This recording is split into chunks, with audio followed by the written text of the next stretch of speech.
तूही रे माझा मित्र च्या आजच्या भागाची सुरुवात होते ईश्वरी आणि फॅन्स पासून. तर आता इथे दोन मुलं आलेले असतात गार्डन मध्ये आणि ते म्हणतात, ईश्वरी मॅडम तुमच्यासोबत दोन फोटो काढू शकतो का? प्लीज प्लीज असं म्हणतात ते. हो असं म्हणते ईश्वरी. चला चला असं म्हणते ती. सर जरा एक फोटो काढता का आमचा असं म्हणतात ती मुलं. तर आता अर्णव त्या दोघांचा फोटो काढतात बघा प्रेक्षक हो. आणि ईश्वरी मध्ये थांबलेली असते. आला का असं म्हणतात ते. एकदा चेक करून घे आला की नाही चांगला म्हणून. बरोबर आहे असं म्हणतात ते. आणि आता म्हणायला लागतात की मॅडम आम्ही तुमचे किती मोठे फॅन आहोत आणि काय खेळला तुम्ही त्या कॉम्पिटिशन मध्ये. हो ना असं म्हणतात ते. थँक्यू सो मच असं म्हणते ईश्वरी. मॅडम तुम्ही पण इथे लॉग इन करून आलात का असं म्हणतो तो मुलगा. तर आता ईश्वरी म्हणते हे काय असं म्हणून ती आपले बूट दाखवते. अरे वा मग एक सोबत करूया ना जॉगिंग आणि छान रील पण काढू असं म्हणतात ती मुलं. बेस्टच असं म्हणतात ते. झाली त्यांची जॉगिंग झाली, रील पण काढले तिने असं म्हणतो अर्णव. छान वाटलं मॅडम तुम्हाला भेटून असं म्हणतो. थँक्यू वन्स अगेन असं म्हणतो. बाय सर असं म्हणून ती मुलं आतमध्ये जातात बघा प्रेक्षक हो. तर आता ईश्वरी बघते अर्णवकडे. काय मग होई ना जेलेसी असं म्हणते ईश्वरी. नाही असं म्हणतो अर्णव. का असं म्हणते ईश्वरी. का जेलस होईल मी सुंदर. उलट मला छान वाटलं लोक येऊन तुझ्यासोबत फोटो काढतायत, तुला अप्रिशिएट करतायत. आय नो हे सगळं माझ्यामुळेच होत आहे पण स्टील चल आता पटकन, नाही तर अजून लोक येतील फोटोज काढण्यासाठी माझ्यासोबत तुझ्यासोबत नाही असं म्हणतो. तर आता तेवढ्यात असून बायका येतात. हे बघा अर्णव आणि ईश्वरी असं म्हणतात त्या आंटी आणि येतात त्यांच्याजवळ. विष्णू विश्वनव असं करत येतात त्या. खूप छान काम केलं तुम्ही दोघांनी त्या स्पर्धेमध्ये. हो आम्ही सगळे राऊंड्स पाहिलेत, आम्हाला तुम्हाला घेऊन फोटो काढायचा असं म्हणतात त्या. येस ऑफकोर्स असं म्हणतो अर्णव. तर आता सेल्फी काढतात ते. तर आता बघा प्रेक्षक हो त्या आंटी सोबत इष्णवचा फोटो होतो. थँक्यू असं म्हणतो अर्णव. थँक्यू सो मच असं म्हणतो. थँक्यू हा तुम्ही दोघे असंच एकत्र सोबत राहा असं म्हणतात त्या. इष्णवला आमचे आशीर्वाद कायमच आहेत. म्हणजेच अर्णव आणि ईश्वरीला इष्णव असं म्हणतात त्या. हा हा असं म्हणून आता ईश्वरी हसते. थँक्यू असं म्हणते ती. तर आता त्या जातात बघा प्रेक्षक हो त्यांना ग्रीट करून आणि खूप छान जोडी आहे ना असं म्हणतात त्या. तर आता ईश्वरी म्हणते सर बघितलं ना तुम्ही फक्त सर नाही आहात, मी सुद्धा ईश्वरी अर्णव राजशिर्के असं म्हणत असते ती. आय ए असं करत असते ती. तर अर्णव म्हणतो आय आर ईश्वरी अर्णव सात्विका राजशिर्के असं म्हणते ती. झालं असं म्हणतो अर्णव. चला आता असं म्हणतो अर्णव. बरं उद्यापासून मी पण येणार आहे जिमला असं म्हणते ईश्वरी. कशाला असं म्हणतो अर्णव. मला पण फिट व्हायचं असं म्हणते ईश्वरी. मला वाटलं मी किती मुलींसोबत फोटो काढतो हे बघण्यासाठी येणार आहेस असं म्हणतो अर्णव. नशीब कळलं असं म्हणते ईश्वरी. हे असं म्हणतो अर्णव. काय मागे कुठे बसतेस रे मी तुझा सोबत बस माझ्या बाजूला असं म्हणतो. माझे पाय दुखायलेत जॉगिंग करून, मी आता अशी लांब पाय करून झोपणार आहे पाठीमागे असं म्हणते ईश्वरी. तर आता अर्णव बसतो गाडीमध्ये. तर आता दोघे गाडीमध्ये बसून जातात. तर आता इथे घर दाखवले. तर आता इथे अविनाश आपल्या खोलीमध्ये असतो. तर आता तेवढ्यातच गंगवा खाली पडतो. तर आता तो बघतो तर काय तर आता रक्ताचे डाग असतात बघा प्रेक्षक हो तिथे. तर आता अविनाश विचार करायला लागतो. तर आता त्याला खूप जास्त टेन्शन येतं. रक्त असं म्हणतो अविनाश. कोणाचं रक्त.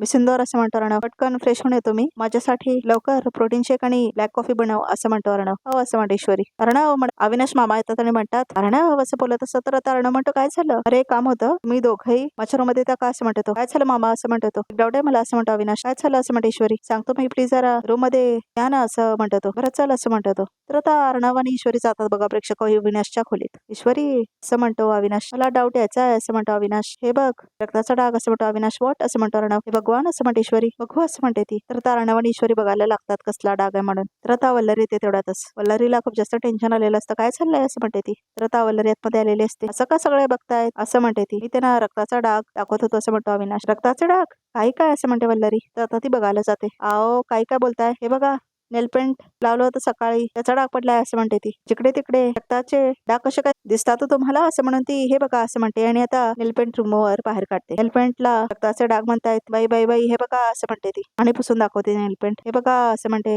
वल्लरी. असिटोनने पण पुसला गेलाय रक्ताचा डाग म्हणे. सतत क्राईम स्टोरी वाचत बसताना बंद करा आता. डोक्यात सारखं तुमच्या तेच चालू असतं असं म्हणते ती. सॉरी म्हणजे ते भाऊजी गेल्यापासून मला जरा ते नाही का कॉम्पिटिशन मध्ये जाण्याआधी आम्हाला इथेच रक्ताचा डाग दिसला होता म्हणून मग हे असं म्हणतो. मामा अहो पण तो डाग आम्हीला लागला होता त्याचा होता ना असं म्हणतो अर्णव. बघा त्याला आठवतंय पण तुम्हाला काही आठवत नाही. धन्य आहे तुमची असं म्हणते वल्लरी आणि हात जोडते ती. मामा इट्स ओके मी समजू शकतो असं म्हणतो अर्णव. हा तर आता वल्लरी म्हणते ईश्वरी जरा यानं ना छान चहा पाच बाहेर नेऊन म्हणजे तरी तर येईल जरा असं म्हणते वल्लरी. मामा चला असं म्हणते ईश्वरी. चहा देते तुम्हाला असं म्हणते ती. मला पण ब्लॅक कॉफी असं म्हणतो अर्णव. चला चला असं म्हणते ईश्वरी. जा जा चहा ढोसा असं म्हणते वल्लरी. तर आता वल्लरी जाते बघा प्रेक्षक हो. आणि आता ती दरवाजा बंद करते. आजचं मरण उद्या ढकलण्यात काहीच अर्थ नाही असं म्हणते वल्लरी. आता ठोस असं काहीतरी करायलाच हवं असं म्हणते ती. तर आता ती खूप विचार करायला लागते. तेवढ्यातच ती कपाट उघडते. आणि आता ती कपाट उघडल्यानंतर फोन बाहेर काढते आपला. तर आता ती कुणाला तरी फोन नंबर डायल करते. तर आता ती फोन करते आणि आता तो फोन तिने उदयकांतला लावलेला असतो. उदयकांत नशेमध्ये धुत असतो. तर आता फोन आलेला असतो त्याला. हलकट पडला असेल कुठेतरी पिऊन. उदयकांत ए उचल ना फोन बाबा असं म्हणते ती. तर आता उदयकांत बघतो कुणाचा कॉल आलाय म्हणून. तर आता तो कॉल घेतो. हा बोल असं म्हणतो. उदयकांत कुठे आहेस तू असं म्हणते वल्लरी. मुंबई सोडून जा असं सांगितलं होतं ना असं म्हणते ती. मी त्याच लॉजवर आहे जिथे होतो तिथेच आहे अजून असं म्हणतो. तसं का करतोय सूर्यकांत? मी तुला आधीच बचावलं होतं. मुंबई सोडून जा नाहीतर पोलीस तुझ्यापर्यंत येऊन पोहोचतील. तरी असं का वागतोयस असं म्हणते वल्लरी. वल्लरी पाटील मुंबई सोडायचे पैसे लागतात असं म्हणून हसतो तो. एवढे अंगावर दागिने घालतोस ना ते विक आणि घे पैसे असं म्हणते वल्लरी. तर आता उदयकांत हसतो. विकलं असतं ग विकलं असतं असं म्हणतो तो. पण तुझ्यासाठी कशाला विकू असं म्हणतो उदयकांत. तुला तुझ्या पापाची फळं भोगायची आहेत, कर्माची फळं फेडायची आहेत, त्यामुळे तुलाच पैसे खर्च करावे लागतील असं म्हणतो तो. उदयकांत जास्त शहाणपणा करू नकोस ना कळलं. अर्णव आणि ईश्वरी अलर्ट झालेत. त्याच्यामुळे पोलीस तुझ्यापर्यंत कधीही पोहोचतील. त्यांच्याकडे आता पुरावा कोणत्याही क्षणाला पुरावा सापडेल अशी परिस्थिती झाली असं म्हणते ती. पैसे द्यायला जमत नाही तर फुकटचे सल्ले देऊ नकोस मला असं म्हणतो उदयकांत. आणि पोलिसांची भीती मला नाही घालू. आले की बघून गेले काय करायचं ते असं म्हणतो. पोलिसांना कुठल्याही क्षणी पुरावे सापडतील आणि पोलीस तुला पकडतील आणि आपण दोघे जेलमध्ये जाऊन चढू असं म्हणते ती. आपण दोघं जेलमध्ये जाऊ आणि मस्त मजा करू असं म्हणतो तो. मस्त मजा येईल. भीती नको दाखवू मला. हा मी सतत याचा करत असतो जेलमध्ये समजलं का असं म्हणतो उदयकांत. पोलीस माझे मित्र झाले तसं म्हणतो तो. उदयकांत जरा जास्तीची ढोसलीस काय असं म्हणते वल्लरी. आता तर फक्त सुरुवात झाले जास्त झाले काय ह्या असं म्हणतो आणि फोन ठेवतो तो. तर आता तो परत प्यायला लागतो. वल्लरी पाटील असं म्हणून विचार करत असतो काहीतरी. तर आता वल्लरी म्हणते आता बास झालं.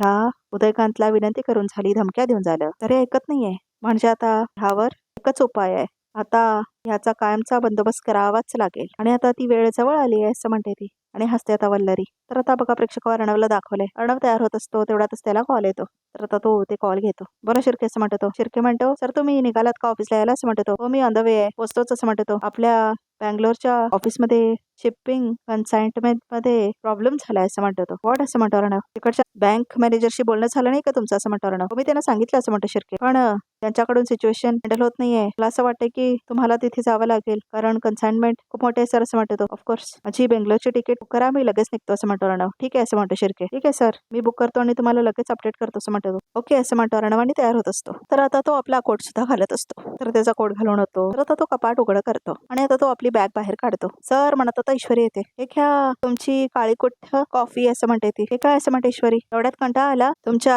मिस इंदोरला असं म्हणते ती. कुठे निघाला तसं म्हणते ती. झालं असून झालं असं म्हणतो अर्णव. मला बँगलोरला जावं लागणार. प्रॉब्लेम झाला तिथे असं म्हणतो. किती दिवसांसाठी चाललाय? 2 दिवसासाठी चाललाय की 2 महिन्यांसाठी? थोडे कपडे असं म्हणते ती. झालं मिस इंदोर मी बेंगलोरला चाललोय. जातोच आहे तर 2-3 मीटिंग करून येतो ना असं म्हणतो. बरं ठीक आहे मी बॅग भरते तुम्ही जरा बसा आणि तुमची कॉफी प्या असं म्हणते ती. Please no I don't trust you असं म्हणतो अर्णव. ओ हो असं म्हणते ईश्वरी. काय ट्रस्ट यू वगैरे बसा इथे गप्पा असं म्हणते ती. आता ती त्याला बसवते. ती शांतपणे बसा बसा बसा असं म्हणते ईश्वरी. बसा बघू आणि तुमची ती काळीकुट्ट कॉफी प्या. मी तुमची बॅग छान भरून ठेवते असं म्हणते ती. तर आता तो कॉफी पितो बघा प्रेक्षक आणि आता ती बॅग आता ओपन करते ईश्वरी आणि आता त्याचे कपडे घालते ती तिच्यामध्ये. हे वॉट वॉट वॉट असं म्हणतो Arnav. What are you doing असं म्हणतो तो. तर आता इथे गोळा करून ठेवलेले असते ना ईश्वरीने कपडे. आता व्हॉट आर यू डुईंग असं म्हणून ओरडतो तो ईश्वरीला. असं कपडे कोण भरतं असं म्हणतो तो. नीट भर कपडे सूट आहे माझं ते असं म्हणतो अर्णव. मग काय असं म्हणते ईश्वरी. अगं मग काय मिस इंदोर बिझनेस मीटिंगला चाललोय. इंदोरला नाही चाललोय तुझ्या घरी असं म्हणतो. इंदोरचा काय संबंध? मी भरते ना तुमची बॅग असं म्हणते ती. अशी असं म्हणतो अर्णव. हे नीट असं आठवडा बांधतेस तू. पिकनिकला चाललोय मी असं म्हणतो. पिकनिक असं म्हणते ईश्वरी आणि हसते ती. सर तुम्हाला सांगते लहानपणी आम्ही पिकनिकला जायचो ना असे बाबा असे नाही. तुम्हाला सांगते आमच्या डेसाईड स्वीट्स मध्ये समोसा कचोरी जिलेबी सगळं त्याचे इतके डबे घ्यायचे ना आणि पैसे आपले ते ना मॅचेस मध्ये भरून घ्यायचे असं म्हणते ती आणि हसते आता ईश्वरी. मॅचेस मध्ये कशाला असं म्हणतो अर्णव. अहो कुणाला कळालं नको ना चोरीला जाऊ नये म्हणून असं म्हणते ईश्वरी. पण बघा प्रेक्षक किती मूर्ख आहे हे सांगणं असं. कारण आता मॅच बॉक्सेस मध्ये कुणी पैसे का ठेवेल कारण आग लागू शकते ना पैशांना. खरंच खूप फनी होतं. तर तेवढ्यातच अर्णवला कॉल येतो. घंटी वाजली असं म्हणते ईश्वरी. वाट असं म्हणतो अर्णव. तुमच्या फोनची घंटी वाजली असं म्हणते ती. चला असं म्हणते ती. तिथे असं म्हणते ती. तर आता अर्णव फक्त कुणाचा कॉल आहे म्हणून तुला शिर्के निघतोच आहे मी असं म्हणतो. तर ऐका ना बेंगलोरचं मी पाहतो त्यापेक्षा मोठी बातमी असं म्हणतो. काय झालं असं म्हणतो. आपण ज्या ऑस्ट्रेलियन कंपनीला डेटा रिकव्हर करण्यासाठी सांगितलं होतं ना त्यांनी डेटा रिकव्हर केलाय. तुम्ही प्लीज पोलीस स्टेशनला पोचा मीही तिथेच तुम्हाला भेटतो असं म्हणतो. ठीक आहे असं म्हणतो अर्णव. काय झालं असं म्हणते ईश्वरी. मिस इंदोर आपल्याला पोलीस स्टेशनला जावं लागेल. सीसीटीव्ही फुटेज इव्हेंटचं रिकव्हर झालंय असं म्हणतो Arnav. So we have to go come on असं म्हणतो. चल असं म्हणतो. तर आता दोघेही निघून जातात बघा प्रेक्षक पोलीस स्टेशनसाठी. तर आता इन्स्पेक्टर म्हणतो ज्या ठिकाणी इव्हेंट झाला होता त्या ठिकाणी हे सीसीटीव्ही फुटेज होता असं म्हणतो होता इन्स्पेक्टर. तर बघा प्रेक्षक वल्लरी आणि अविनाश सुद्धा आलेले असतात. काय मूर्खपणा आहे खरंच प्रेक्षक हो. ही वल्लरी क्रिमिनल आहे आणि तिलाच घेऊन हे लोक सगळीकडे जातात. बाप रे. तर आता हे बघा सीसीटीव्ही फुटेज ह्याच्यामध्ये खुण्याचा चेहरा स्पष्ट दिसतो असं म्हणतो इन्स्पेक्टर. तर आता अर्णव बघायला लागतो आणि ईश्वरी पण. तर आता रमाकांत पळायचं दाखवतायत आणि त्याच्यानंतर उदयकांत आलेला असतो आणि त्याला डांबवलेलं असतं. हे सगळं दिसतंय बघा प्रेक्षक सीसीटीव्ही मध्ये. तर असं कसं उदयकांतने रमाकांतच्या मानेमध्ये ते इंजेक्शन टोचलेलं असतं ना, ते सुद्धा दाखवतात बघा प्रेक्षक. आणि मंजुळा तिथेच असते हे सुद्धा दिसलंय सीसीटीव्ही मध्ये. तर आता धक्काच बसतो ईश्वरीला आणि अर्णवला. तर आता सगळा सीसीटीव्ही फुटेज बघत असतात ते सगळे आणि वल्लरीला मात्र खूप जास्त भीती वाटत असते. तर आता अर्णव बघत असतो परत एकदा. तर आता मंजुळा खाली गेलेली असते बघायला उदयकांतला. हे सुद्धा दिसतंय बघा प्रेक्षक त्याच्यामध्ये. तर आता अर्णवला खूप जास्त राग आलेला असतो. ईश्वरीला सुद्धा. वल्लरी खूप बेचैन झालेली असते. मेले मेले आता पूर्णपणे अडकले. आता उदयकांतला अटक झाल्यावर पोलीस माझ्यापर्यंत पोचायला फार वेळ नाही लावणार. संपलं संपलं सगळं संपलं असं म्हणते वल्लरी. उदयकांत असं म्हणतो अर्णव. हे भगवान म्हणजे सर हे सगळं उदयकांतने केलंय असं म्हणते ईश्वरी. उदयकांत असं म्हणतो इन्स्पेक्टर. तुम्ही ओळखता याला असं म्हणतो तो. हो असं म्हणते ईश्वरी. उदयकांत राज्य शिर्के काय माझा असं म्हणतो अर्णव. त्याला सोडणार नाही मी आणि माझ्या बाबाचा खून केलाय असं म्हणतो तो. त्याला मी माझ्या स्वतःच्या हाताने मारून टाकणार आहे मी असं म्हणतो अर्णव. शांत व्हा सर असं म्हणते ईश्वरी. कसा शांत राहील तो असं म्हणते अविनाश. तुला माहित नाही अंजलीने अर्णव लहान असताना ह्या उदयकांतनेच त्यांना वाड्याच्या बाहेर काढलं होतं आणि सगळं काबीज करून बसला होता असं म्हणतो अविनाश. नंतर गायब झाला. बघा सर मी म्हटलं होतं ना तुम्हाला हे सगळं राकेशचं काम नाही असं म्हणते Ishwari. You are right miss Indore. राकेशने नाही केलंय असं म्हणतो अर्णव. ह्या उदयकांतने केलंय आणि ह्या उदयकांतला असेल तिथून शोधून काढणार आणि त्याला मारून टाकणार असं म्हणतो अर्णव. मारून टाकणार आहे मी असं म्हणून ओरडायला लागतो अर्णव. हे बघा आम्ही समजू शकतो असं म्हणतो इन्स्पेक्टर. पण प्लीज तुम्ही कायदा हातात घेण्याची भाषा करू नका असं म्हणतो तो. I can understand. पण प्रूव्ह झालं ना खून उदयकांतने केल्या म्हणून असं म्हणतो अर्णव. मी ह्याला शिक्षा देणारच आहे. तिथे त्याला शोधून काढा.